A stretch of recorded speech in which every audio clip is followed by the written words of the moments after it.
नमस्कार, मैं हूं पद्मजा जोशी। आप देख रहे हैं आज की अड़ी। महाराष्ट्र में वोटिंग के लिए अब 2 हफ्ते से भी कम वक्त बचा है और अब इस चुनावी लड़ाई में एक अहम वोट बैंक को लेकर के घमासान शुरू हो गया है। क्या एक रहेंगे नेक रहेंगे के नारे के बीच मुस्लिम वोट को भी एक करने की मुहिम छेड़ दी गई है। ये सवाल इसलिए पूछा जा रहा है क्योंकि कुछ दिन पहले ही एक वीडियो सामने आया था जिसमें शिवसेना यूबीटी के नेता एक मस्जिद के अंदर मौलानाओं के साथ मीटिंग करते हुए दिखाई दिए। और अब महाराष्ट्र में अखिल भारतीय उलेमा बोर्ड ने एक चिट्ठी लिखकर समर्थन के बदले अपनी 17 मांगों की एक लिस्ट जारी की है। इस लिस्ट में उलेमा बोर्ड की इस चिट्ठी में महाविकास आघाड़ी के नेताओं का नाम है।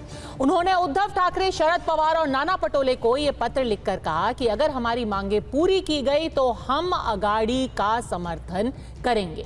तो क्या है वो 17 मांगे जो कि उलेमा बोर्ड ने सामने रखी हैं, उन पर भी एक नजर डाल लेते हैं। उलेमा बोर्ड ने मांग की है कि वक्फ बिल को खारिज किया जाए, महाराष्ट्र के वक्फ मंडल के विकास के लिए 1000 करोड़ का फंड दिया जाए, साल 2012 से 2024 के बीच दंगे फैलाने के आरोपों में जेल में जो मुसलमान रखे गए हैं, जो निर्दोष मुसलमान हैं, उनको बाहर निकाला जाए, पुलिस भर्ती में मुस्लिम युवाओं को प्राथमिकता दी जाए, विधानसभा चुनाव में आघाड़ी की तरफ से मुस्लिम समुदाय के 50 उम्मीदवारों को टिकट दिया जाए, वगैरह वगैरह। डिमांड्स की लिस्ट तो बहुत लंबी है, पर ऐसी 2 चीजें हैं जिसको लेकर के अब जबरदस्त सियासी लड़ाई हो रही है। एक कि जब महाराष्ट्र में इंडिया गठबंधन के सहयोगी सरकार बनाए तो आरएसएस पर बैन लगा दिया जाए, यानी उसे प्रतिबंधित कर दिया जाए। और दूसरा कि आघाड़ी की सरकार नौकरी और शिक्षा में 10% मुस्लिम आरक्षण बहाल करे।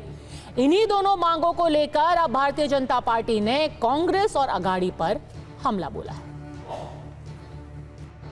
कांग्रेस पार्टी अभी महाराष्ट्र में कोई उलेमाओं के समूह ने उनको एक ज्ञापन दिया कि 10% आरक्षण मुसलमानों को दिया जाए, और कांग्रेस पार्टी के प्रदेश अध्यक्ष ने कहा हम इसमें आपकी मदद करेंगे।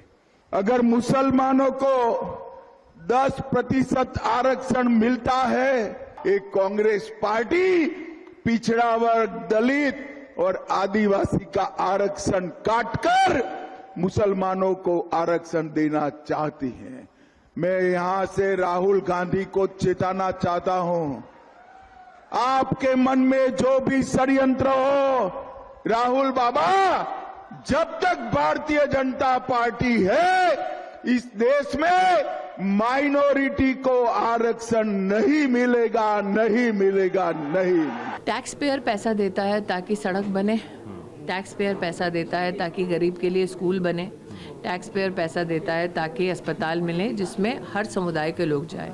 टैक्स पेयर जो टीचर है उसका भी पैसा देता है, लेकिन वो टीचर एक समुदाय का हो विशेष, इसके लिए टैक्स पेयर पैसा नहीं देता। राहुल गांधी रोज संविधान लेकर आप देश में घूमते हैं, दिखाते हैं कि संविधान खतरे में है। उस संविधान के अंतर्गत साफ लिखा हुआ है कि रिलीजन बेस्ड रिजर्वेशन नहीं हो सकता। मुस्लिम जमात आपसे मुस्लिम समाज के लिए 10% रिजर्वेशन मुसलमानों के लिए मांग रही है।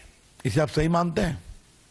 अगर पूजा पद्धति उपासना के नाम पर हिंदू हो मुसलमान हो आरक्षण नहीं मिल सकता तो वोट की सौदागरी में कहां तक जाएंगे आप?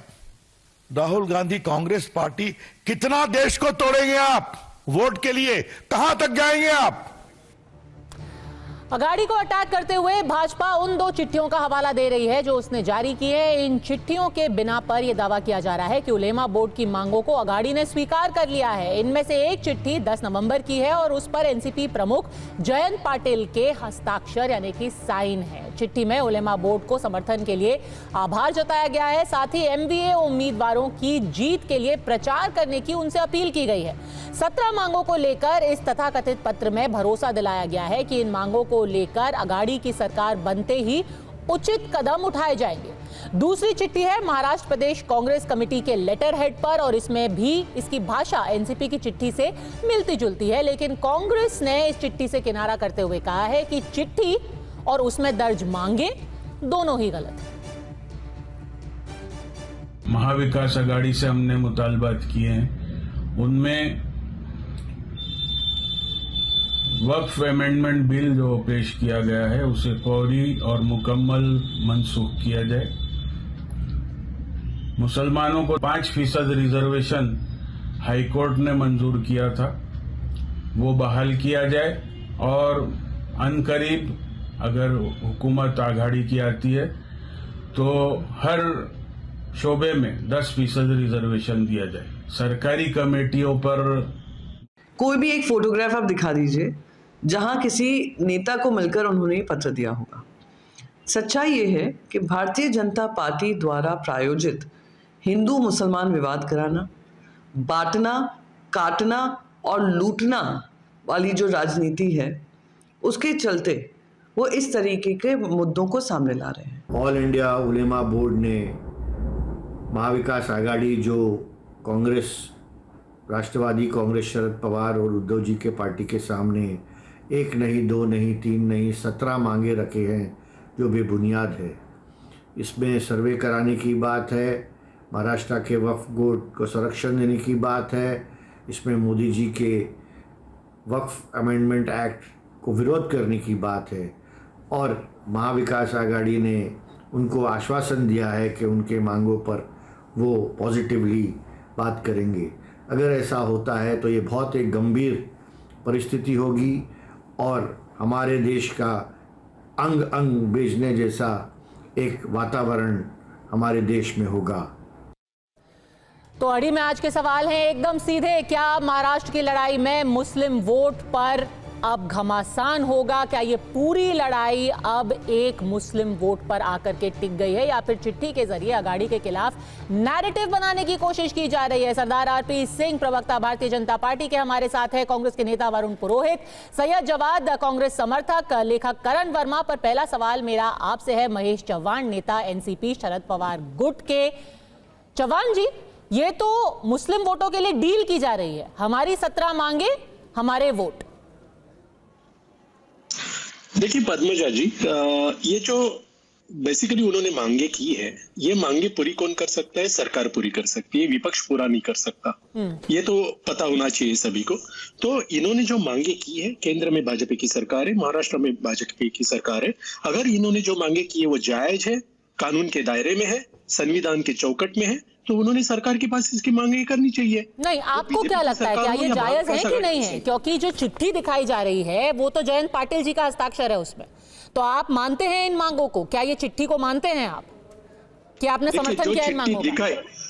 मेरे जानकारी के अनुसार हमें ऐसा कोई लेटर प्राप्त नहीं हुआ है या हमने भी कोई लेटर दिया नहीं है। ये अभी क्यों चिट्ठी दिखाई जा रही, कहां से दिखाई जा रही है, चिट्ठी कहां से आई, इसके बारे में मुझे पता नहीं है। मैं इतना ही कहना चाह रहा हूं कि अगर उन्होंने जो मांगे की है, जो मैं खबरों में सुन रहा हूं या देख रहा हूं पूरे दिन, तो वो अगर जायज है, वो अगर संविधान के चौकट में है और कानून के दायरे में है, तो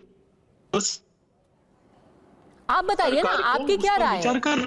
आपको मैं राय पढ़ करके सुना देती हूँ, आपको मैं मांगे पढ़ करके सुना देती हूँ। 17 मांगे हैं, उनमें से 10% आरक्षण की बात कही गई है। ये कहा गया है कि पुलिस में जब भर्ती होती है तो मुस्लिम युवाओं को वहां प्राथमिकता दी जानी चाहिए। वक्फ बिल का आपकी सारी पार्टियों को विरोध करना चाहिए। 10% मुस्लिम आरक्षण, जो 48 जिले हैं महाराष्ट्र के, उसमें मस्जिद, कब्रिस्तान, दरगाह की जब्त जमीन को आयुक्त के जरिए सर्वे कराने का आदेश दिया जाए, वगैरह वगैरह। सैद्धांतिक तौर पर आप इन मांगों के समर्थन में हैं या नहीं है? पद्मजा जी, ये मांगे जायज है या नहीं है, ये संविधान के चौकट में है या नहीं है, ये कानून के दायरे में है या नहीं है, ये सरकार तय करेगी। हम नहीं सरकार नहीं भाई, ये चिट्ठी तो आपको लिखी गई है, वो बहुत साफ कह रहे हैं उनको कोई उम्मीद नहीं है भाजपा से। उन्होंने चिट्ठी लिखी है शरद पवार साहब को, उद्धव ठाकरे जी को और राहुल नाना पटोले को। उन्होंने कांग्रेस, शरद पवार गुट और सेना युबाटा को चिट्ठी लिखी है। उनको उम्मीद सिर्फ आपसे है, आप उनको जवाब दे दीजिए। पद्मजा जी, मैं वही नहीं, वही मैं कह रहा हूँ कि इसका जवाब मांगे पूरी हो सकती है या नहीं हो सकती, ये सरकार डिसाइड कर सकती है, ये अपनी न्याय व्यवस्था डिसाइड कर सकती है, संविधान के अंदर आता है कि नहीं आता है, कानून के दायरे में आता है कि नहीं आता है, हम उस पर टिप्पणी नहीं कर सकते। और जैसे कि मैंने कहा, ये सरकार को लेटर लिखना चाहिए, क्योंकि ये मांगे सिर्फ सरकार पूरी कर सकता है। पर वो विपक्ष कह रहे कैसे हैं ये हम मांगे आपकी पूरी कर सरकार सकता है? बनाएंगे, अगर आप हमारी ये मांगे पूरी करेंगे, हमें आश्वासन देंगे, हम आपकी सरकार बनाएंगे। उलेमा बोर्ड तो ये कह रहा है कि हम अगाड़ी की सरकार बनाएंगे, हमारे वोट आपके, अगर आप हमारी 17 मांगों पर अपना सील लगा दें। पद्मजा जी, आपको पता होगा, राजनीतिक दलों को सैकड़ों संगठनाएं, सैकड़ों संस्थाएं समर्थन का पत्र देती है, उनकी मांगे भी देती है। उनके हर राजनीतिक पार्टी, अभी बीजेपी हो या महाविकास आघाड़ी हो, और ऐसा नहीं कि सिर्फ एक विशिष्ट धर्म के लोग देते, सभी धर्मीय लोग ये मांगे देते, नॉट ओनली दिस, लेकिन बहुत सारी मांगे रहती है, उनकी डिमांड्स रहती है, उनसे जिसको दिक्कत होती है, जिस चीज से वो वंचित होते हैं, पिछड़े होते हैं, 100 कारण हो सकते हैं, लेकिन इसका मतलब, हाँ, लेकिन इसका मतलब ये नहीं होता कि सरकार अपने कर्तव्य से दूर हो। अगर सरकार को लगता है कि इनकी मांगे जायज है, तो सरकार ने उस पर विचार करना चाहिए, सरकार किसी की भी हो, ये मेरा कहना है। अगर आपकी सरकार बनेगी तो आप इन मांगों को विचार करेंगे? जैसे कि मैंने कहा कि अगर वो मांगे जायज है, अगर वो मांगे कानून के दायरे में है, अगर वो मांगे संविधान की चौकट में है, तो कोई भी सरकार रहने दो, हमारी या बीजेपी की, उनको ये मांगे पर विचार करना ही पड़ेगा। ठीक है, तो आप बच रहे एक डायरेक्ट आंसर। देखिए, अब उलेमा बोर्ड ने आपसे उम्मीद की है, आप पे नजर लगा करके वो बैठे हैं, कह रहे हैं हमारी 17 मांगे, आप हाँ या ना उनको जवाब दे दीजिए, कह दीजिए कि हमने भाई देखा है, अभी हमें फला मांग ठीक लग रही है, फला मांग ठीक नहीं लग रही है। पर सबसे बड़ी बात तो ये है आरपी सिंह जी कि अतुल लोंधे पाटिल, एक बार मैं उन्होंने क्या कहा है एक बार सुना देती हूं आपको, वो तो इन चिट्ठियों की सत्यता पर ही सवाल उठा रहे हैं। वो कह रहे हैं ना हमारा कुछ चिट्ठी से लेना देना है, ना इन मांगों से कुछ लेना देना है। एक बार सुन लेते हैं। उलेमा के एक लेटर पे बवाल हो रहा है, कांग्रेस को घेरा जा रहा है। नहीं, वो फेक लेटर है, हमने बता दिया है। हमारा सीधा सीधा है, ये देश संविधान से चलेगा। संविधान में अल्पसंख्यकों को जो अधिकार मिले हैं, अल्पसंख्यकों में जैन भी है, बुद्ध भी है, सारे अल्पसंख्यक जो है उनको संविधान ने जो अधिकार दिए है उसकी रक्षा हमने आज तक की है, आज भी करेंगे और कल भी करेंगे। और जब तक कांग्रेस है तब तक सब एक है। फेक लेटर ही फेक बोल रहे हैं वो। कांग्रेस का जो लेटर है जिसपे नाना पटोले जी का हस्ताक्षर है, जो आपने जारी किया है, वो कह रहे हैं फेक लेटर। ये 2 चिट्ठियां। पहले तो उनको वो बोले कि ऑल इंडिया उलेमा बोर्ड की जो चिट्ठी है महाराष्ट्र की, वो फेक है या नहीं, उसके ऊपर पहले बात करने। तो मांग कर रहे हैं ना, वो तो नाना पटोले के नाम पे चिट्ठी लिखी और कांग्रेस कमेटी के मोहर है इस पे। पहले तो मना करिए, देखिए मोहर लगी है कांग्रेस कमेटी यहाँ पर ही, कांग्रेस के दफ्तर की, तो ये और उसके हस्ताक्षर भी हैं, उनके किसी अधिकारी का हस्ताक्षर भी है। तो पहले तो इस बात से मना करेंगे कि ये चिट्ठी यही फेक है, ये चिट्ठी उनके रिसीव ही नहीं हुई, ये सब नकली है काम। असल में क्या है कि मन में है और वो कहे कैसे है, वो जो हो गया उन्होंने अपनी तरफ से कर लिया। ये मैं वीडियो, छोटा सा एक वीडियो है, वो दिखाना चाहता हूँ जरूरी आपके लिए, ताकि सारा मामला स्पष्ट हो जाएगा। आप तो 80 की बात कर रहे हो, मैं तो 90 की बात कर रहा हूँ। हमारे सामने आखिरी है, ये आज सब आखिरी है कि आप जानते हैं कि आपकी आंख कौन से मोहल्ले में, अगर ये कमलनाथ जी है, बंद कमरे में स्पष्ट बात कर रहे हैं, तो उनके कोई छुपी बात नहीं है। ये नहीं है कि कोई ऐसे डील कांग्रेस करती क्या बात कर रहे हैं कमलनाथ जी, क्या बोल रहे हैं, कब का वीडियो है ये मध्य प्रदेश के इलेक्शन का है। मैं कह रहा हूँ उनका ट्रैक रिकॉर्ड है, मतलब जो सब कुछ हो रहा है ट्रैक रिकॉर्ड से बता रहा हूँ। उनका ट्रैक रिकॉर्ड है इस बारे में। जब इलेक्शन आता है वो किसी हद तक जाते हैं, और खासकर मुसलमान वोटों के लिए किसी हद तक जाएंगे। इसमें कोई छुपी बात नहीं है ना। वो सबने आप क्या भी चैनल पे चला होगा वीडियो, नहीं तो मैं आपको भेज देता हूँ अभी वीडियो, आप देख लीजिए और चला दीजिए। मतलब वो मेरे सोर्स से नहीं है, वो किसी चैनल के ही सोर्स पर है वो। तो जो सच है वो सच है। सच ये है कि हुआ है। अब ये अपनी तरफ का पल्ला झाड़ने के लिए या मुंह छुपाने के लिए इस प्रकार की बात कर रहे हैं। सच ये है कि ये मुसलमान वोटों को इकट्ठा कर मुसलमान वोटों के लिए किसी हद तक जाएंगे। ठीक है वरुण पुरोहित जी, सच है। अब आप पल्ला झाड़ने की कोशिश कर रहे हैं। कमलनाथ जी ने पहले बोला कि भाई मुसलमान वोट हमें चाहिए। सचिन अहीर गए थे सेना उबाटा के मस्जिद में बैठ के मीटिंग कर रहे थे, तो चिट्ठी से क्यों पल्ला झाड़ रहे? पद्मजा जी, सबसे पहले तो समझने की बात है कि भारत में लोकतांत्रिक व्यवस्था है और मुसलमान डेमोक्रेटिक प्रोसेस का पार्ट है, वोटर है, इसलिए बार बार भारतीय जनता पार्टी 4 जून के बाद से इनके अनुवांशिक संगठन मिलके जो हिंदू मुसलमान कर रहे हैं, क्योंकि 4 जून को इनको धक्का लगा था, हर जगह यही कर रहे हैं। तो ये इनको समझने की जरूरत है, लोकतांत्रिक व्यवस्था है। अब जहाँ तक मांग पत्र की बात है, महेश ने भी आपको एक्सप्लेन किया, मैं भी बता रहा हूँ, आपको भी पता है, चुनाव में हर पार्टी, हर समाज कोई ना कोई मांग पत्र अपने जो प्रत्याशी आते हैं किसी भी पार्टी का, उनके सामने रखते हैं। मैं तो कह रहा हूँ, छोटा सा पंचायत का इलेक्शन होता है, जो भी सरपंच के चुनाव में लोग गाँव में सड़क बनवाओ, हैंडपंप लगवाओ मांग करते हैं, तो मानने वो नहीं, पर मांग हैंडपंप की हो सकती है ना, मांग ये नहीं हो सकती कि फलाना धर्म के आदमी को आप पुलिस भर्ती में उसको प्राथमिकता दीजिए। ऐसा थोड़ा ना कोई कह सकता है कि मेरी मांग ये है कि मेरे टोले के लोगों को आप पुलिस में भर्ती कर लीजिए, उनको सेना में भर्ती कर लीजिए, उनको सरकारी नौकरी में भर्ती कर लीजिए। पद्मजा जी, मैंने कहा ना, मांग तो कोई भी रख सकता है, अगर नाजायज है, इलीगल चीज है, तो इलेक्शन कमीशन क्या कर रहा है, स्थानीय प्रशासन क्या कर रहा है। मैं सुबह कल से ये सुन रहा हूँ, स्थानीय प्रशासन कुछ कर नहीं रहा, इलेक्शन कमीशन कुछ कर नहीं रहा, कांग्रेस राहुल गांधी का नाम जपते रहते हैं, अमित शाह जी से लेके मोदी जी तो कह रहे कोई बेटियां उठा ले जाएगा, कभी कहीं मंगलसूत्र ले जाएगा, कभी कहीं भैंस खोल लेगा, अपनी गरिमा तो खुद गिरा रहे। प्रधानमंत्री जी वोट लेने के लिए बात कर रहे हैं, नहीं, वो वोट लेने के लिए बात कर रहे हैं, तो आप भी तो मुस्लिम वोट गोलबंद करने के लिए ऐसी मीटिंग कर रहे हैं।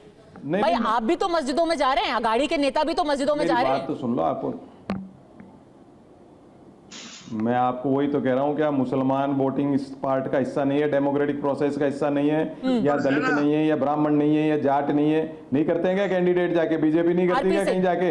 जब सब जगह जाते हैं वोट लेने तो ये बातें करते हैं, ये भी सारे नेता करते हैं। तो उनको पूरा अधिकार है अपनी मांग रखने का, अपनी बात करने का, परंतु क्या ये मंजूर हो सकता है कि क्या?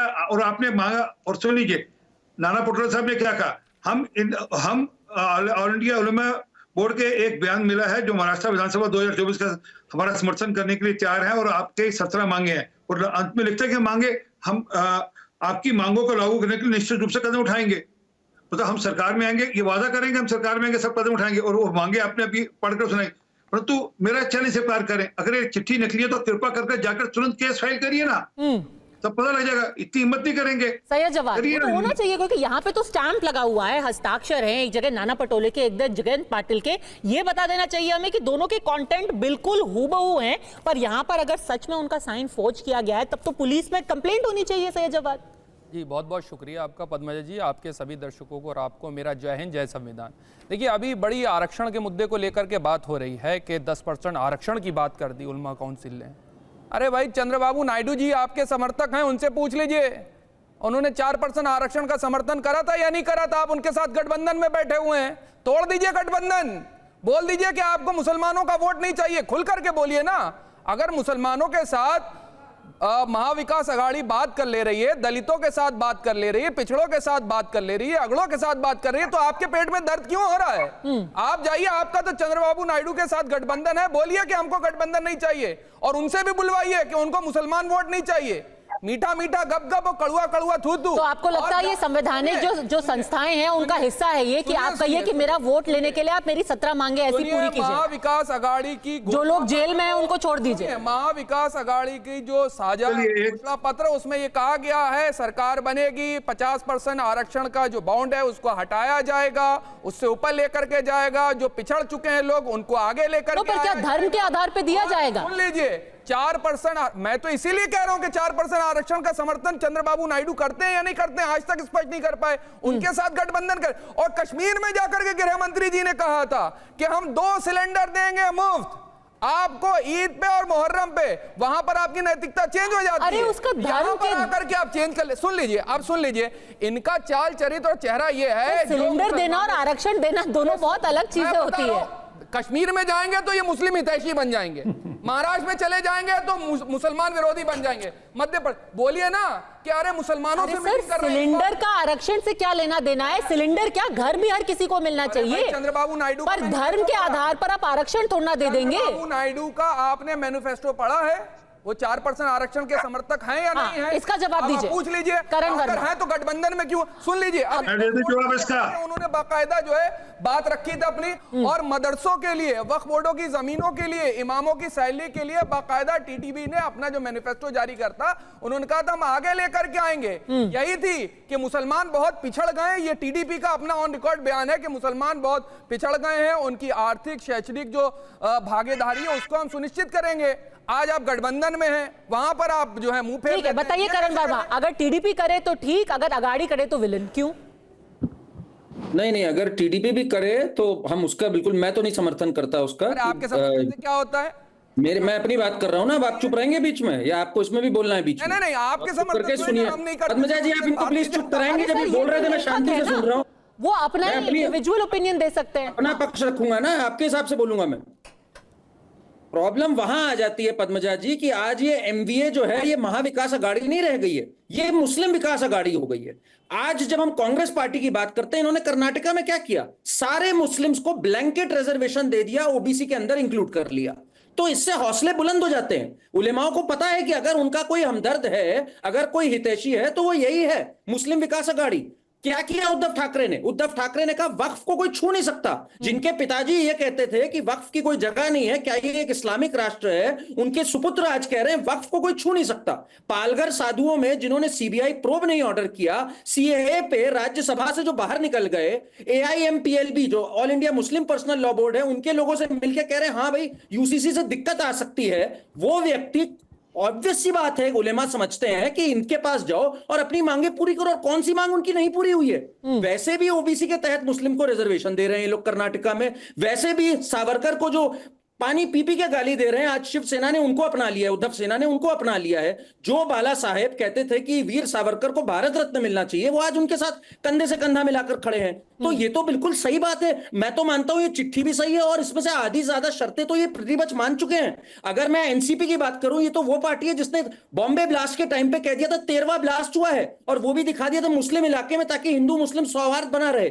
मतलब जो इस कदर झूठ पे उतरे हों, तो मुसलमान को पता है आज उनका दोस्त यहां पर है। और सिर्फ मुसलमान नहीं, उसमें भी अशरफ वर्ग को पता है, क्योंकि चाहे वो वक्फ हो, चाहे वो रिजर्वेशन रही हो, चाहे जो रहा हो, सबसे ज्यादा फायदा अशरफ वर्ग को हुआ। ठीक है, हर कोई रिस्पॉन्ड करना चाहता है आपको। कोई भी वो नहीं होता। पहले सैयद जवाद, फिर वरुण पुरोहित। नहीं, देखिए क्या है, माननीय प्रधानमंत्री जी ने बात करी कि बटेंगे, और उसके बाद उन्होंने उस नारे को प्रमोट करा, चीजें करी। उन्होंने कहा एक रहेंगे सेफ रहेंगे। हाँ, ये तो मुसलमान संगठन भी तो यही कह रहे हैं ना, एक रहेंगे सेफ रहेंगे। कह रहे हैं, ये बात जाकर के मणिपुर में नहीं बोलते हैं।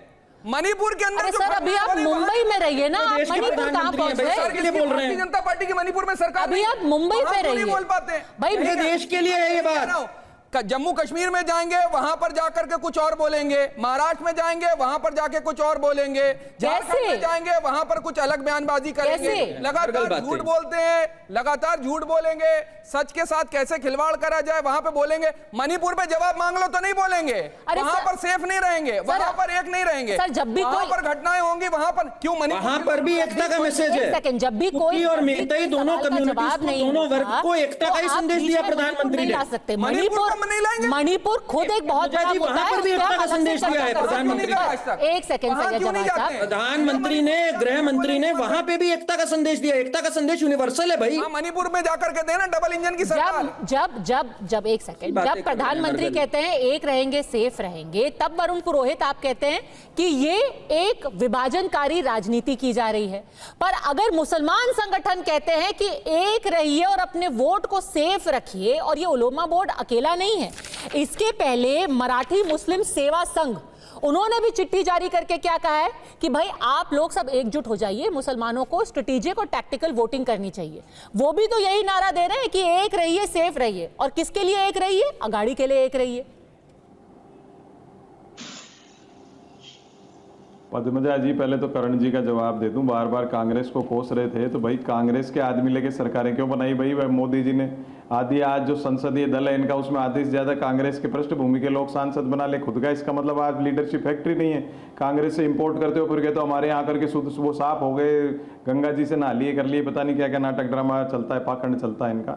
इसलिए कांग्रेस को कोसना जब करो आप, जब आपकी कांग्रेस की विचारधारा से दिक्कत है। अगर उस विचारधारा को कोई छोड़ के आ रहा हो तो एक अलग बात है। बाकी सब अब आप बोल रहे थे यार बीच में, मैं तो नहीं बोला, एक लाइन मैं तो बीच में नहीं बोला, मैं तो बीच में नहीं बोला। अभी आप सैयद जवाब को टोक रहे थे, नहीं क्यों बता रहे हो मेरे को बात? मेरे को सुननी नहीं है आपकी बात, सुन चुका पहले। आप बोलिए। नहीं, पहले मेरी बात बोलोगे ना, पहले क्यों बोलोगे आप? तो कांग्रेस पार्टी को जब आप कोसते हो, तो पहले आपका खुद को देखना चाहिए अंतरात्मा को कि भाई कांग्रेस के कितने आदमी लेके सरकारें बना रहे हो, कितनी बीजेपी कांग्रेसकरण हो चुका बीजेपी।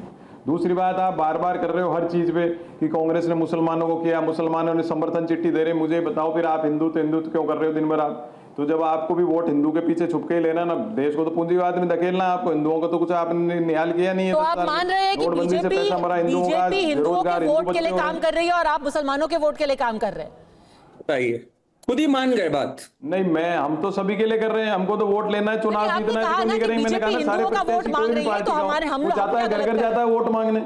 एक छोटी सी बात पद्मजा जी प्लीज। नहीं मांग का रही है, हिंदुत्व के नाम के पीछे छुप रही है।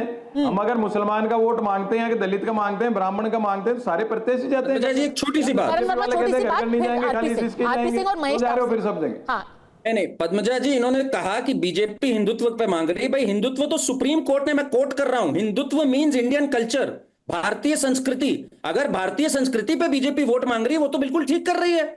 आपने पर आज मान लिया कि भाई आप मुस्लिम तुष्टीकरण कर रहे हैं, शाह बानो से लेकर शायरा बानो तक आपने मुस्लिम तुष्टीकरण किया, सुप्रीम कोर्ट के डिसीजन तक को पलटा दिया। तो आज आपने मोहर लगा दी कि आप मुस्लिम तुष्टीकरण कर रहे हैं, उनका वोट मांग रहे हैं। बहुत अच्छा किया। मैं तो कहता हूं, दाद देता हूं आपके नजरिए से भाई डंके की चोट पे मुंह छुपा के क्या जीना? का नजरिया है ये, आपका नजरिया है करण जी, आपका नजरिया है। लोगों को पता भी होना चाहिए, नजरिया नहीं है, आपका नजरिया है, दूसरों का नजरिया नहीं है। जब आपने शाह बानो का डिसीजन, दूसरों का नजरिया नहीं है। जब भगवा आतंकवाद का बरोबर, एक तरफ आतंकी कोई धर्म नहीं, सारे भारतीय बरोबर आतंकवाद, हिंदू टेररिस्ट होते हैं, राम काल्पनिक है। तो आपने तो बहुत पहले ही बताया, बहुत अच्छे सारे बरोबर। चुनाव से जस्ट पहले पद्मजा जी आपने क्या दिया है? फिर आपने क्या दिया?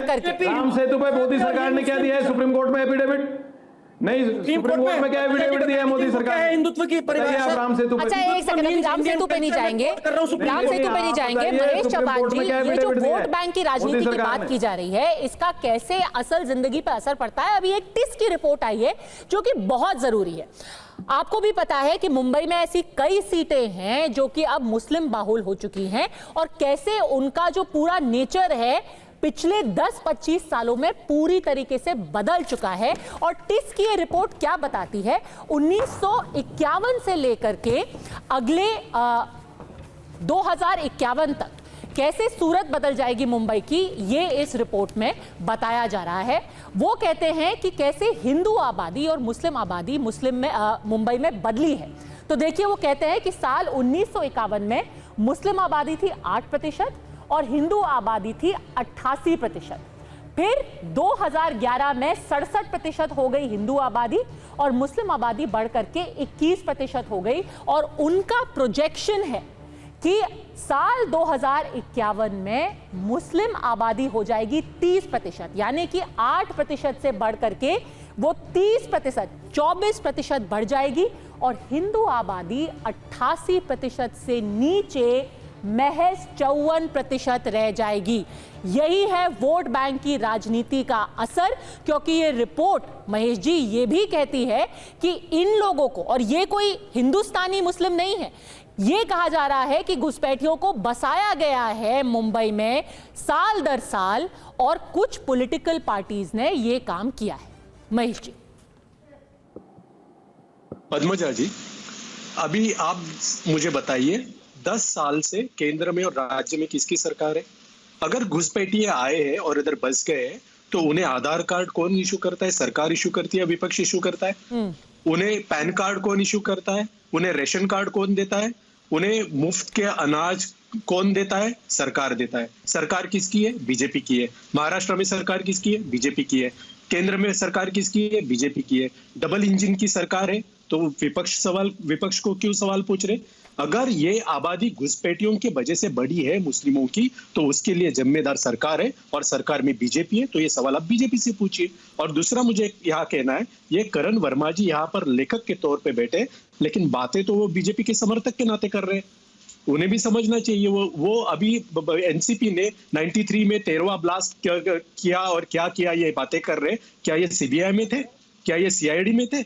इनके पास किस आधार पर ये आरोप लगा रहे? ये शरद पवार जी ने अपने एक इंटरव्यू में किया था, उसकी क्लिप भी बहुत वायरल हुई। बात बनी है, ये शरद पवार जी का एक इंटरव्यू था, वो बहुत वायरल हुआ था। सुनिए, उसकी अगर ये आप जो बात बोल रही है सो कॉल्ड बातें, तो उसका नतीजा क्या निकला? अगर शरद पवार जी ने ये किया था, उन्होंने क्या कहा था कि दंगे रुक जाए, ब्लास्ट जो हुए दंगे नहीं होने चाहिए, इसके लिए उन्होंने अगर हाँ सुनिए, अभी बीच में मत बोलिए प्लीज, मैं आपके बीच में नहीं बोला था। अगर किसी अच्छी चीज के लिए अगर उन्होंने कुछ कहा होगा तो उसका आज ये क्यों निकाल रहे, उससे क्या नुकसान हुआ? अगर दंगे रुक गए तो अच्छी बात है कि बुरी बात है? क्या हिंदू मुस्लिम दंगे होने चाहिए? बीजेपी चाहती है तो शरद पवार साहब नहीं चाहते। इसको आप वोट बैंक की राजनीति से क्यों जोड़ रहे हैं?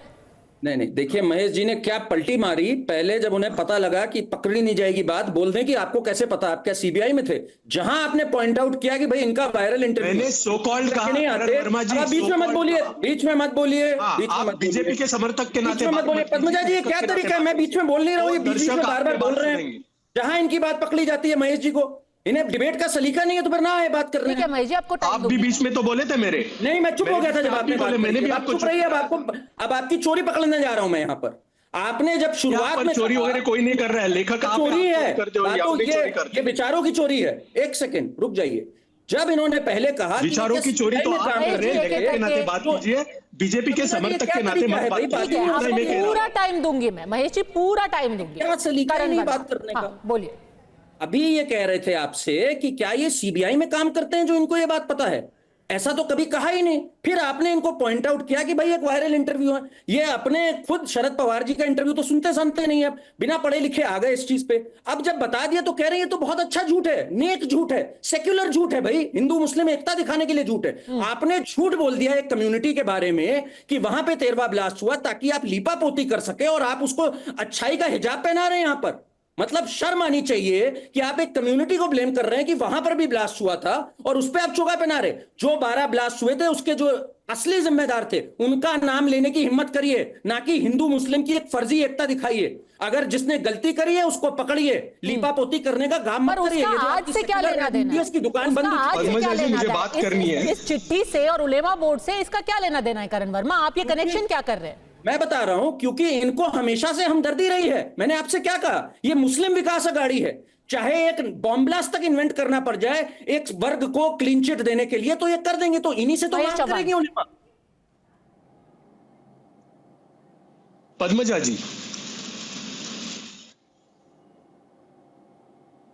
जी देखिए, ये जो बात कर रहे हैं ना वोट बैंक की, मैं इन्हें बताना चाहता हूं, आपको भी मालूम होगा, आप चाहिए तो स्टैटिस्टिक्स चेक कीजिए। अभी जो लोकसभा चुनाव हुए ना, वो चुनाव में महाराष्ट्र में कई सारे निर्वाचन क्षेत्रों में हिंदुओं के वोट महाविकास आघाड़ी को बीजेपी से ज्यादा मिले। ना ही सिर्फ मुसलमानों के मिले, हमें मुसलमानों के मिले हैं, हमें जैन लोगों के मिले हैं, हमें पारसियों के मिले हैं, हमें क्रिश्चियनों के मिले, हमें हिंदुओं के आपसे ज्यादा वोट मिले हैं। समझ में आई बात? ये जो आप वोट बैंक के लिए करते हैं ना, आज जो आप बटेंगे तो कटेंगे ये बात कर रहे हैं ना, मैं आपसे एक बात पूछना चाहता हूं।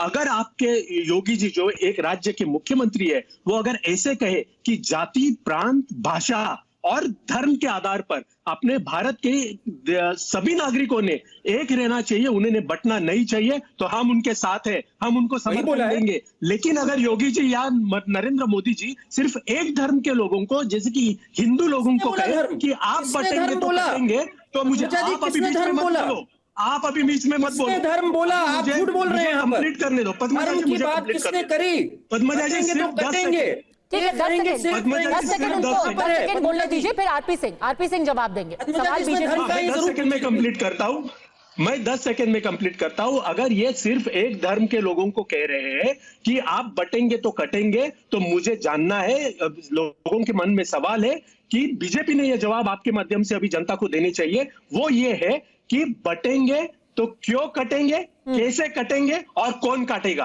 इसका जवाब तो महाराष्ट्र में ही दिया था प्रधानमंत्री ने महेश जी, जहां उन्होंने कहा था हिंद देश के निवासी सभी जन एक हैं, और फिर उन्होंने कहा था एक रहेंगे, सेफ रहेंगे। तो हिंद देश में सिर्फ हिंदू थोड़ी ना रहते हैं, बोले जा रहे हैं, कुछ भी बोले जा रहे हैं। किसी एक धर्म का लेना देना, उन्होंने पहले ही लाइन आगे जोड़ दी, हिंद देश के निवासी सभी जन एक है, एक रहेंगे तो हम सब सेफ रहेंगे। तो मैंने भी वही कहा, अगर सिर्फ आप एक धर्म से नहीं कह रहे तो हम सब एक है ही, तो हिंदू मुसलमान वोट बैंक क्यों कह रही है? हाँ, क्यों बार बार आप वोट बैंक को घसीट के ले आते हैं? और इसका जवाब दीजिए पद्मजा जी। एक सेकंड आजमी ने इंडिया अलायंस के खड़े होकर कहा अगर हमारे 10-15 मुस्लिम एमएलए हो जाए तो हम बताएंगे। आरपी सिंह जी, आज महेश चौहान आपको चैलेंज दे रहे हैं। लोकसभा के नतीजे देखिए, हिंदुओं ने इनको ज्यादा वोट दिया है आपसे। आप क्या मुस्लिम अगाड़ी कर रहे हैं? अगाड़ी को हिंदुओं का ज्यादा वोट मिला है महायुति से और बीजेपी से। और मुझे असल में ये धर्म के अलावा, जाति के अलावा इसके बाहर सोचते नहीं। मतलब मुझे तो अपना इतिहास याद है 1984 का। इन्होंने सिखों को देशद्रोही प्रेजेंट कर हिंदुओं का वोट लेने की कोशिश की थी। 400 सीटें आई थी, जीते थे। ये धर्म के आधार पर इन्होंने बंटवारा किया था देश का। जाति के आधार पर लगातार करते आए हैं। और प्रधानमंत्री जी तो लगातार एकता की बात करते हैं, हम एक रहेंगे तो सेफ रहेंगे। इसमें कहा दो धर्मों की बात हो रही है। और जरा आपकी जानकारी दे दूं, किश्तवाड़ में लगभग 80% मुसलमान है, सॉरी 71% मुसलमान है, फिर भी वो सीट जीते हैं। तो ये जो दिमाग में खलल है ना कि नहीं हम हिंदू मुसलमान करते हैं, हिंदू मुसलमान आप करते हो। प्रधानमंत्री मोदी जी जितनी स्कीम्स हैं वो सबके सब स्कीमें 30% लाभकारी, 30% से 35% लाभकारी मुसलमान है। पॉपुलेशन कितनी 14%। वो आयुष्मान भारत हो, वो सिर पे छत हो, वो जुड़ा स्कीम हो, वो किसानों के लिए जो हम लोग राहत देते हैं वो हो, तो हर स्कीम में तो बेनिफिशियरी मुसलमान भी ज्यादा है। परंतु इनके लिए दिक्कत है कि ये जो उलमा वाली बात आपने कही वहां से भाग रहे हैं। ये उलमा ने चिट्ठी क्यों लिखी, और उसमें जो चिट्ठी में एक बात आप भूल गई, सबसे जो की पॉइंट है वो पॉइंट नंबर 6 है। वो पॉइंट नंबर 5 है। वो कह रहे हैं 2012 से 24 के दंगे फैलाने वाले आरोप में जेल में बंद उनके हिसाब से निर्दोष मुसलमानों को बाहर निकालने की मांग। मतलब ये भी तय है। और उसमें फिर इन्होंने हाँ कर दी, उन्होंने नाना पटोले जी ने भी हाँ कर दी और पाटिल साहब ने भी हाँ कर दी कि हम कंसिडर करेंगे मांगों को। तो ये देश के कानून के साथ आधिकारिक तौर पर हाँ नहीं कह रहे हैं। महेश चव्हाण क्या कह रहे हैं, वो कह रहे हैं कि भाई जब सरकार बनेगी हम इस पर गौर करेंगे, चिट्ठी से हमारा लेना देना नहीं है। नहीं, गौर करेंगे नहीं लिखा।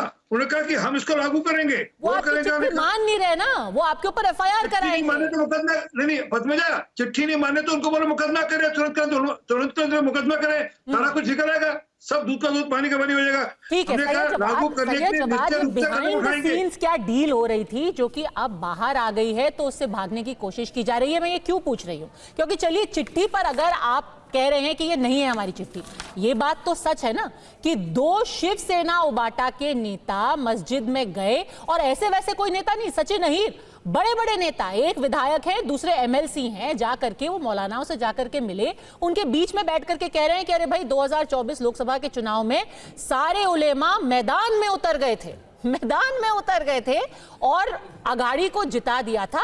अब दोबारा उन्हें समर्थन। भाई अब आप उलेमाओं को मैदान में उतारेंगे। मैंने तो आदरणीय प्रधानमंत्री जी को भी सैयदना साहब के साथ बैठे हुए देखा है जब मर्सिये पढ़े जा रहे हैं। अरे पर सैयदना साहब को तो नहीं बोलते हुए सुना ना कि हम मैदान में उतर गए मोदी जी के लिए। हमने मोहन भागवत साहब को भी जो है एक मौलाना के साथ देखा है, वो दिन रात जो है भारतीय जनता पार्टी। अच्छी बात है ना, तो आप मान रहे हैं कि मोहन भागवत मौलानाओं के साथ बैठते हैं। वोट मांगने गए थे क्या? मुझे लगातार वोट मांगने गए थे, मतलब ये करेंगे तो ठीक है।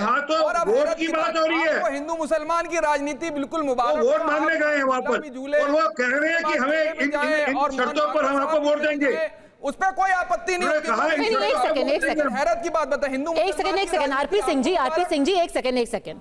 सैयद जवाद, पहली बात तो ना आपकी बातों में इतना ज्यादा विरोधाभास है। पहले आपने पूरा ये 15 मिनट अपने खर्च किए ये दिखाने में कि भारतीय जनता पार्टी मुसलमानों से नफरत करती है। अब आप कह रहे हैं मोहन भागवत जाकर के मौलानाओं से मिलते हैं, मोदी जी जाकर के सैयदना जी से मिलते हैं, तो आप मान रहे हैं ना भाई उनका उठना किसी के साथ उठना। एक सेकंड सर, मेरा पूरा सवाल सुन लीजिए। मेरा सवाल आपसे ये था, उठना बैठना किसी भी लोकतंत्र में सबके साथ होना चाहिए, सैयदना जी के साथ भी होना चाहिए, मौलवियों के साथ भी होना चाहिए, पर यह कह देना कि हम उलेमा इस पड़ा पार्टी के लिए, फला पार्टी के लिए मैदान में उतर गए थे, ये तो वोट बैंक की राजनीति है ना। क्या आप अगर सोचिए कल को कोई शंकराचार्य या कोई पंडित जी कहते हैं कि हम भारतीय जनता पार्टी के लिए मैदान में उतर गए हैं, तो आप क्या कहेंगे? अब आप बता दिए तमाम जो है और धर्मगुरु के जो लोग हैं, मैं नाम नहीं लेना चाहता, बाकायदा भारतीय जनता पार्टी फ्रंट में उनको आगे करती है और दिन रात बयान दिलवाती। बहरहाल जैसे मेरा इशू नहीं है, जैसे और तमाम लोग देते हैं जैसे तमाम लीजिए। मेरा जो विषय है मैं कौन सी चिट्ठी है दिखाइए ना, अभी बेनकाब कर दीजिए आप बीजेपी को। भारतीय जनता पार्टी को मुबारक हो, लेकिन आपको बता दूं महाविकास आप भाग रहे नहीं, हम भाग नहीं। आप कह रहे हैं कि कितने धर्मगुरु भारतीय जनता पार्टी के लिए वोट मांगते हैं। आप चिट्ठी दिखाइए। बहुत चिट्ठी की बात नहीं, बहुत सी जगह खुले उनके। मैं तो आपको चिट्ठी दिखा रही हूँ, मराठा मुस्लिम संघ की चिट्ठी ऑल इंडिया उलेमा बोर्ड की चिट्ठी, वो मुलाकात, उसके विजुअल्स हम आपको दिखा देंगे। आप दिखाइए ना कौन सी चिट्ठी लिखी गई है। अब आप देख लीजिए इनके विषय क्या है, हिंदू मुसलमान चिट्ठी ले आएंगे, फलानी उलमा काउंसिल ने कह दी। हमारे मुद्दे क्या है, कल को जब सरकार बनेगी तो 3 मुद्दा एक ही है, मुद्दा महिलाओं को दिए जाएंगे, 4,000 रुपए, सिर्फ मुसलमानों का वोट लेना है, वो तो मुद्दा। दूसरा मुद्दा क्या आपके पास, जब मुसलमानों का वोट ले सकते हैं, इसके बाद दूसरा मुद्दा बताइए कांग्रेस के पास क्या है, जो आपकी राय के पास क्या है, वो माफ करा आपके जाएगा नाम महाविकास अघाड़ी की जगह मुस्लिम विकास अघाड़ी करती है, जातीय जनगणना के अंदर मुस्लिम विकास अघाड़ी आरक्षण है, उसकी सीमा जो पिछड़े हैं शैक्षणिक तौर पे, आर्थिक तौर पे, उनको आगे लाया जाएगा। आपके मुद्दे क्या है, हिंदू मुसलमान 8 लाख करोड़ रुपए से अधिक का कर्ज जो है वो डाल दिया आपने, उसके बाद अपनी पार्टी का अपने गठ का नाम आप महाविकास अघाड़ी का मुस्लिम विकास अघाड़ी कर लीजिए। आरपी सिंह जी एक सेकंड, पर ये आप कह रहे हैं कि हिंदू मुसलमान का पूरा मुद्दा लेकर के भारतीय जनता पार्टी आई है, चिट्ठी कोई उन्होंने तो लिखी नहीं है ना, चिट्ठी तो उलेमा बोर्ड ने लिखी है और उलेमा बोर्ड ने लिख करके अपनी मांगे सामने रखी हैं, तो सवाल तो उन्हीं से पूछा जाएगा ना वरुण पुरोहित जी, जिनको चिट्ठी लिखी गई है। भाई उम्मीद या तो ये हो कि उन्होंने, या तो ये होता कि उन्होंने देश के नेताओं के नाम लिखी होती कि हम इस देश के नेताओं से ये चाहते हैं कि हमारी फलाना मांग पूरी की जाए। उन्होंने कहा है आप हमें ये मांगों पे गारंटी दीजिए, हमारे वोट लीजिए।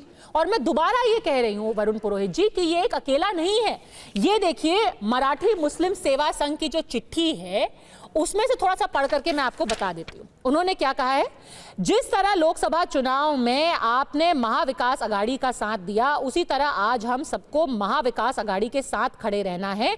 आज कुछ लोग छोटी छोटी पार्टियों का टिकट लेके, जिनका महाराष्ट्र में कोई वजूद नहीं है, और एजेंट बन के इस वोट का बंटवारा करने के लिए और अघाड़ी को नुकसान पहुंचाने के लिए खड़े हो गए हैं।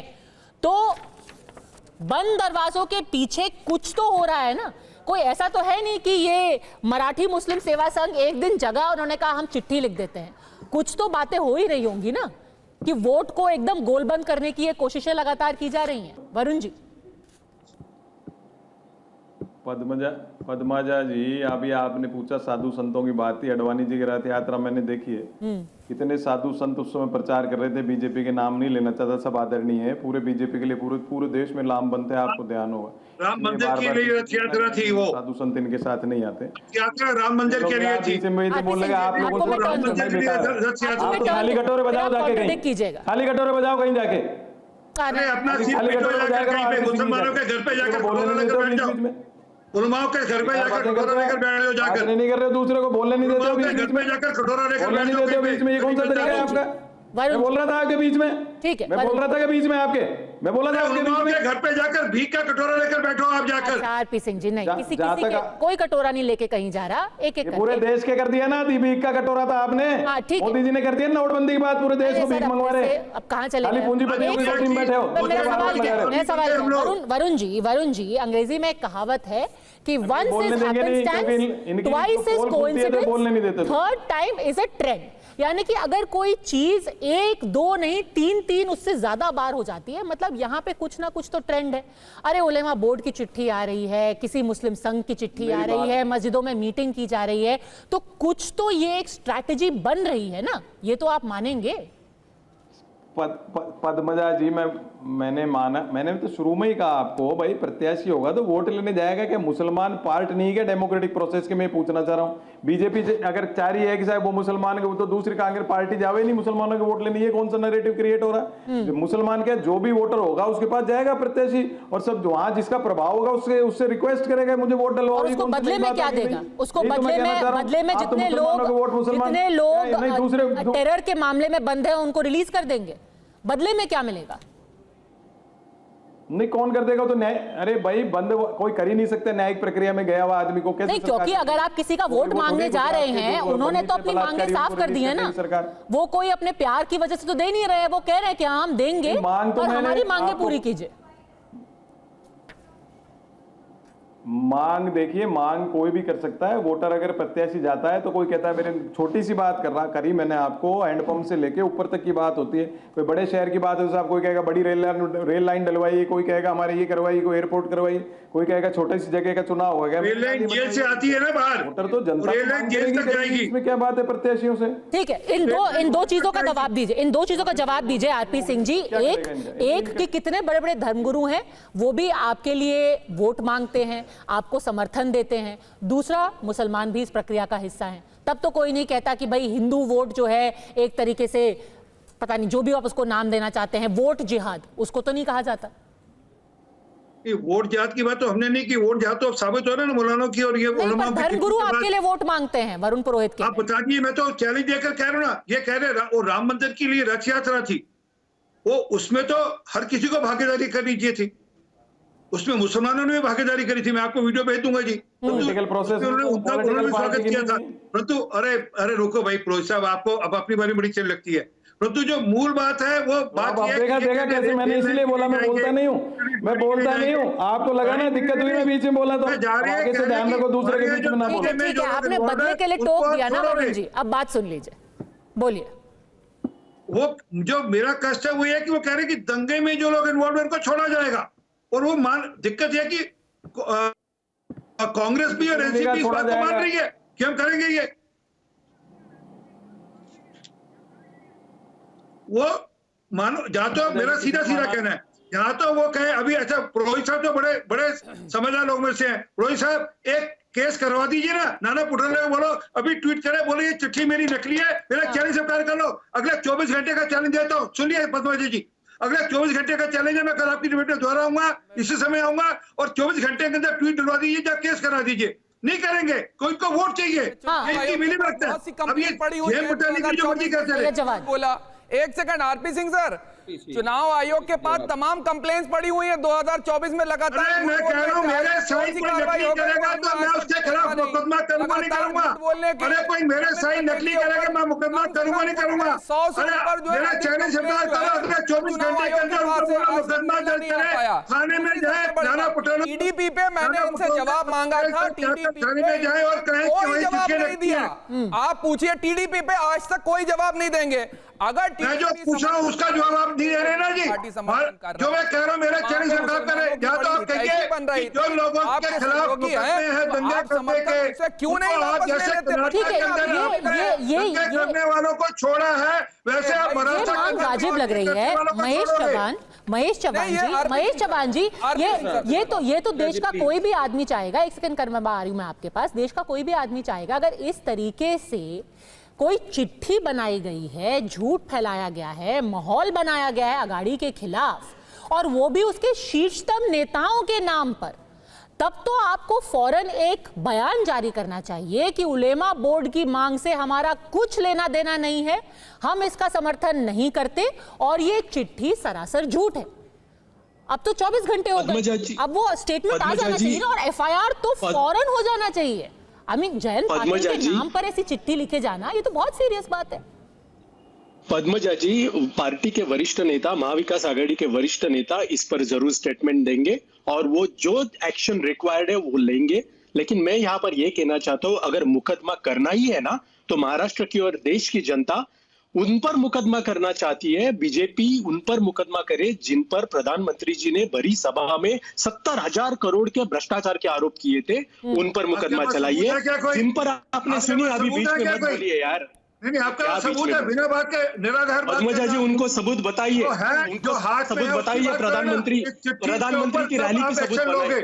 पद्मजा जी ये बात नहीं ना, मैं बोलूंगा आप करप्शन की बात कर रहे हैं सर, पर फिर भी आपको लगता नहीं ये जो फॉर्जरी हुई है, क्योंकि अब आप यही कह रहे हो कि मैं कंफ्यूजन में थोड़ा सा इसलिए हूं क्योंकि किसी ने आ करके, कांग्रेस ने बोला है, कांग्रेस में अतुल लोंढे पाटिल ने बोला वो फेक लेटर है, नकली चिट्ठी है। एनसीपी में किसी ने बोला नहीं है ऑन रिकॉर्ड कि इस चिट्ठी की असलियत है क्या, और मैं फिर से कह रही हूं कि इस पे सील लगी है सर, इस पे आपकी पार्टी की सील लगी है, आपके पार्टी के प्रेसिडेंट का हस्ताक्षर इस पे हुआ है, तो ये तो बहुत ही गंभीर फॉर्जरी का मामला है। अभी तक पुलिस के केस नहीं हुआ। पद्मजा जी, मैंने क्लियर किया, मेरा स्टैंड मैंने क्लियर किया, मैंने आपको बताया कि महाविकास आघाड़ी के वरिष्ठ नेता सामने आकर इस पर स्टेटमेंट देंगे और जो थोड़ा रुकिए। अभी मैं ये कहना चाहता हूँ कि अगर मुकदमा चलाना ही है तो जैसे कि मैंने कहा कि प्रधानमंत्री 70,000 करोड़ के ये देखिए बीच में ये क्या दादागिरी हुई, ये क्या दादागिरी नहीं है। नहीं, और एक सेकंड मैंने अभी एक सेकंड रियलाइज किया है कि ये चिट्ठियां ये आपके दर्शक सुन पाएंगे। हाँ, ये पहले मुझे लग रहा था कि ये नवंबर की चिट्ठी है, ये तो अक्टूबर की चिट्ठी है। यानी कि इस चिट्ठी को बाहर आए हुए 1 महीना हो गया और 1 महीने से आपके अध्यक्ष के नाम पर कोई चिट्ठी सर्कुलेट कर रही है। 1 महीने से ना कोई स्टेटमेंट, ना कोई FIR, ऐसा कैसे महेश जी? ये तो मतलब माहौल बिगाड़ने की कोशिश की जा रही है महाराष्ट्र में, अगर आप बात माने तो। पद्मजा जी आप अभी बात सुनिए और इनको कहिए बीच में मत बोलिए, नहीं तो पॉइंट मुद्दा अगर दर्शकों को नहीं समझ में आएगा तो बात बनती नहीं है। आप सुनिए, मैंने 2 बार आपको कहा है कि अगर 1 महीने पहले आप आपके चैनल पर आज दिखा रही है, आपने भी तो 1 महीना कुछ नहीं किया और आप हमें पूछ रहे हैं आपने 1 महीना क्या किया। सुनिए, पहली बात मैंने ये कहा है कि तीसरी बार बोल रहा हूं मैं यहाँ पर कि जो भी एक्शन रिक्वायर्ड है वो इस पर ली जाएगी।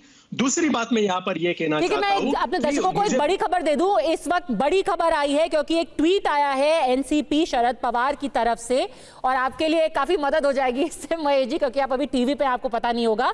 उन्होंने ट्वीट करके कहा है, जल्दी से अगर हम वो ट्वीट और ब्रेकिंग चला सकें। उन्होंने कहा है कटु नीति के आधार पर एक चिट्ठी को सर्कुलेट किया जा रहा है जिसमें जयंत राव पाटिल का हस्ताक्षर दिखाया गया है और letter signed by state president Jayant Rao Patil on social media is an indication of the कटु नीति बाय आवर ओपोनेंट्स। यानी कि हमारे विरोधी जिस तरीके की कटु नीति का इस्तेमाल कर रहे हैं उसी के तहत सोशल मीडिया पर यह चिट्ठी सर्कुलेट की जा रही है।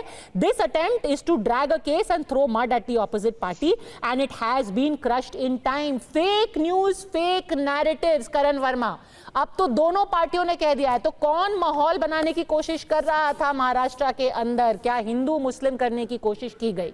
करण वर्मा, दोनों पार्टियां कह रही हैं और हमें उम्मीद है, चिट्ठी आज बाहर आई है, 1 महीने पहले की है, दोनों तरफ से FIR भी की जाएगी। अब माहौल कौन बिगाड़ रहा है? करण वर्मा। देखिए पद्मजा जी, शरद पवार एक बहुत पुराने मंझे हुए खिलाड़ी हैं। उनके जैसे होता है ना कि भाई हाथी के दांत दिखाने के और खाने के, और उनका सीधा उद्देश्य था कि अंडरस्टैंडिंग भी कर ली और पब्लिक में मना भी कर दिया। हमने देखा था राहुल गांधी जब वायनाड में गए थे अपना नॉमिनेशन भरने, तो IUML के झंडे नहीं उन्होंने रखे थे। अंडरस्टैंडिंग उनसे पूरी थी, पर कहा झंडा मत दिखाना, सेक्युलरिज्म बिगड़ जाएगा। ठीक वैसे ही अंडरस्टैंडिंग ये है कि आपकी मांगे तो हम पूरी करेंगे ही, हमारा ट्रैक रिकॉर्ड देख लीजिए, चाहे कर्नाटका का हो चाहे यहाँ का हो, और बाकी हम मना कर देंगे क्योंकि भाई सेक्युलरिज्म जिंदाबाद रहे और बाकी वोट भी तो चाहिए, सिर्फ आपके वोट से तो हम जीत नहीं पाएंगे। अभी हिंदुओं के वोट में भी सेंध लगानी, हमें उन्हें जाति पे बांटना है। तो ये एक सोची समझी चाल है। मैं एक छोटा सा और पॉइंट बोलूंगा पद्मजा जी, ये मांगे क्या हैं जरा आप सोचिए। इन मांगों में वरुण पुरोहित बार बार कह रहे थे हर जगह से मांग आती है, हैंडपंप लगा दो, सड़क बना दो। इसमें कोई ऐसी मांग नहीं है कि हैंडपंप बनवा दो, सड़क बनवा दो, इंफ्रास्ट्रक्चर। इसमें है कि हमारे जो एक बदमाश है उसको छोड़ दो, RSS को बैन कर दो, हमारी जो हड़पी हुई प्रॉपर्टी है वक्फ में उसकी देखभाल कर लो, हमें 10% रिजर्वेशन दे दो। ये तो मांगे हैं। तो ये जनता के लिए भी एक वेकअप कॉल है किस तरह की मांगे हो रही हैं उलेमा काउंसिल से। हाँ ठीक है, सही जवाब बताइए। देखिए मैं अपने दर्शकों को दिखा दूं, ये है वो ट्वीट जो NCP शरद पवार की तरफ से आई है। ये ट्वीट उन्होंने अभी बस कुछ ही मिनटों पहले किया है, 5:33 पर ये ट्वीट आई हुई है। उन्होंने पूरा डिनाई किया। मैं तो लगातार ही बोल रहा हूं कि भारतीय जनता पार्टी झूठ और भ्रम की स्थिति नहीं, पर करण वर्मा कह रहे हैं कि ये भी स्ट्रैटेजी है कि पीछे से गठबंधन कर लो उलेमाओं के साथ और सामने उनको मना कर दो। सुनिए, हमारा गठबंधन करण वर्मा है कौन? क्या CBI में, CID में उनको किस आधार पर बात करते हैं? अरे आप करण वर्मा को क्यों अटैक कर रहे हैं? उनकी बातों को आप काउंटर कीजिए ना। महाराष्ट्र की बौखला गए कर रहे हैं ना, वो किस आधार पर? और जो भारतीय जनता पार्टी का ठगबंधन महाराष्ट्र के अंदर चल रहा है, उस ठगबंधन को जवाब देने जा रहा है महाविकास आघाड़ी का गठबंधन, और महाविकास जो है वो होने जा रहा है महाराष्ट्र का। लेकिन जब मैं TDP पर इनसे सवाल कर रहा हूं तो अभी तक इनकी जबान से 2 अल्फाज नहीं निकले हैं। मैं लगातार पूछ रहा हूं और मैनिफेस्टो मेरे पास है, एक प्रतिष्ठित जो है न्यूज चैनल ने छापा, मैं उसका नाम नहीं लेऊंगा, TDP का मैनिफेस्टो, मैं उसकी बातें कर दे रहा हूं। उसके अंदर क्लियर लिखी है, 4% आरक्षण की तो बात कर रखी है, और यह भी लिखा हुआ है कि फाइनेंशियल सपोर्ट भी दी जाएगी। मस्जिदों के इमाम को 10,000 रुपए, मुअज्जिन को 5,000 रुपए दिए जाएंगे। ये TDP के मैनिफेस्टो का आरपी सिंह जी, जो डील अगाड़ी करने के आप इल्जाम लगा रहे हैं महाराष्ट्र में, वही डील तो चंद्रबाबू नायडू ने कर ली आंध्र प्रदेश में। जी बहुत बहुत धन्यवाद। ये पहले भी कई बार चर्चा मेरे साथ कई चैनल पर करी, मैं इनको चैलेंज देता हूँ, कृपा कर एनडीए का जो उनका मैनिफेस्टो है, जो एनडीए का मैनिफेस्टो है उसको पढ़कर सुना दीजिए।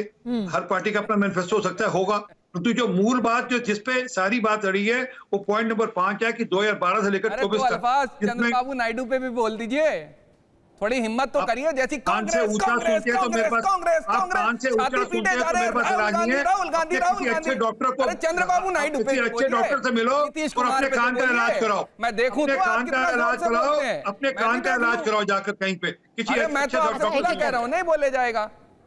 अब आप नहीं बोल पाएंगे, अब नहीं बोल पाएंगे, अब बस हो गया इनका। बताइए एक तरीका नहीं। आरपी सिंह जी, हाँ मैंने कहा ना इनको कान से ऊंचा सुनता, मैंने कहा कि वो उनका मैनिफेस्टो था, एनडीए का मैनिफेस्टो पढ़कर मैं भेज दूंगा, कृपा करके पढ़ा दीजिएगा ताकि इनके ध्यान में आएगा। परंतु जो मूल बात है वो है 2012 से लेकर 2024 तक के जितने लोग दंगे में इन्वॉल्व है उनको छोड़ा जाए, जो मुसलमान है उनको छोड़ा जाएगा। फिर पहुंच तो कर्नाटक के अंदर किया इन्होंने, यही तो कर्नाटक के अंदर किया, कर्नाटक के अंदर भी सिर्फ मुसलमानों को छोड़ा पाएंगे, यही तो दिक्कत है। ये जो देश का एजेंडा, देश का जो जवाब नहीं दिया, देखा आपने कैसे डाइवर्ट करके भागे हैं, मुसलमानों के दूर से निकले हैं। इस प्रकार से काम करना है, ये उसके लिए बंदूक रखकर काम हो रहा है कि आपको हमारा वोट चाहिए, झूठ फैलाएंगे, चलता रहेगा। आपको ऐसा लगता है कि झूठ फैलाते रहेंगे, आप कुछ भी करेंगे। देश की जनता समझ चुकी है और महाराष्ट्र के अंदर, उत्तर प्रदेश के अंदर, झारखंड के अंदर जनता जवाब देने जा रही है बहुत तगड़ा। जो ठगबंधन आपने करा है, पार्टियां तोड़ करके और इधर से लेकर के वो जो महाराष्ट्र के अंदर चला रखे हैं, खोके जो है काम नहीं आएंगे, खाली खोके। ठीक है, क्योंकि आप गठबंधन में सहयोगियों की बात कर रहे हैं, एक जवाब इसका भी वरुण पुरोहित जी दे दीजिए, क्योंकि अंडरस्टैंडिंग और पीछे से होने वाली डील की बात हो रही है।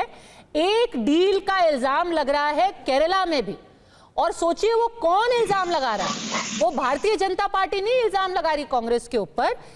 यहां पर पिनरई विजयन, मार्क्सवादी लेफ्टिस्ट मुख्यमंत्री केरला के, क्या कहते हैं? वो कहते हैं they stand for an Islamic regime. जमाते इस्लामी के साथ कांग्रेस की डील हो गई है वायनाड के उपचुनाव के लिए, ऐसा उनका कहना है कि जमाते इस्लामी के साथ अंडरस्टैंडिंग डील कर ली पर्दे के पीछे कांग्रेस पार्टी ने वायनाड का उपचुनाव जीतने के लिए। तो जो इल्जाम महाराष्ट्र में लग रहा है वही इल्जाम वायनाड में भी लग रहा है, पर वहां भाजपा नहीं लगा रही, वहां मार्क्सवादी लगा रहे। पद्मजा जी, मैंने शुरुआत में ही कहा था, मोदी जी के लिए भी कहा, कांग्रेस को ले लेकर के सरकार बना रहे थे। और जो आप कम्युनिस्ट पार्टी की बात कर रहे हो, सब पार्टियों की बात करनी चाहिए, एक यूनिवर्सल प्लेटफॉर्म पे करनी चाहिए। आज की स्थिति ये है कि हर पार्टी कोई ना कोई पॉलिटिकल कंपल्शन से ग्रसित है, चाहे मोदी जी की सरकार हो चाहे दूसरी पार्टियां। तो कंपल्शन कांग्रेस का क्या है? सबसे बड़ी पार्टी कांग्रेस है पूरे देश में, तो चाहे क्षेत्रीय नहीं, कांग्रेस का क्या कंपल्सन है? कांग्रेस तो लीडरशिप की फैक्ट्री है। सारी पार्टियां देखो या तो कांग्रेस का नाम का इस्तेमाल करती हैं या भारतीय जनता पार्टी कांग्रेस के लेके अपनी सरकारें बनाती है। तो जलेबी की गलत बात तो मैं कह नहीं रहा हूँ, क्या गलत कह रहा हूँ बताइए आप। सर आपने कोई बड़ी फिलोसॉफिकल सी बात कही, मैं सच बताऊं तो मुझे कुछ खास समझ में नहीं आया।